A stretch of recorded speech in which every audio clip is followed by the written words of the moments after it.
on Saturday, 5th October. দুর্নীতির একাধিক অভিযোগে বাংলাদেশে তদন্ত শুরু হওয়ার পর সমালোচনার মুখে পদত্যাগ করতে বাধ্য হয়েছেন যুক্তরাজ্যের লেবার পার্টির মন্ত্রী ও ক্ষমতাচ্যুত প্রধানমন্ত্রী শেখ হাসিনার ভাগ্নি টিউলিপ সিদ্দিক। এবার তাকে দুর্নীতিবাজ হিসেবে আখ্যা দিয়েছেন নবনির্বাচিত মার্কিন প্রেসিডেন্ট ডোনাল্ড ট্রাম্পের ঘনিষ্ঠ বন্ধু ও শীর্ষ ধনকুবের Elon Musk. I am aware that no two consular cases are identical.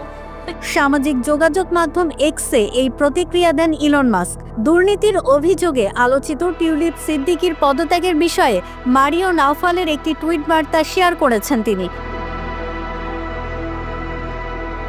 Share করা সেই বার্তার সঙ্গে ইলন মাস্ক ক্যাপশনে লেখেন, লেবার পার্টির শিশু কল্যাণ মন্ত্রী শিশু নিগ্রহকারীদের নিরাপত্তা দেয়, আর দুর্নীতি বিরোধী মন্ত্রী নিজেই দুর্নীতিবাজ।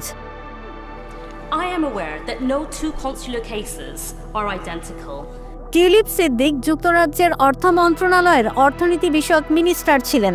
দেশটির আর্থিক খাতে দুর্নীতি বন্ধের দায়িত্ব ছিল তার কাঁধে। বাংলাদেশে দুর্নীতির তদন্তে টিউলিপের নাম আসার পর থেকেই তার ওপর পদত্যাগের চাপ বাড়ছিল। সম্প্রতি বাংলাদেশে দুর্নীতির একটি মামলায় তার মা, ভাই, বোন ও খালার পাশাপাশি তাকেও অভিযুক্ত করা হয়েছে। তবে টিউলিপ সিদ্দিক বরাবরই এসব অভিযোগ অস্বীকার করে এসেছেন।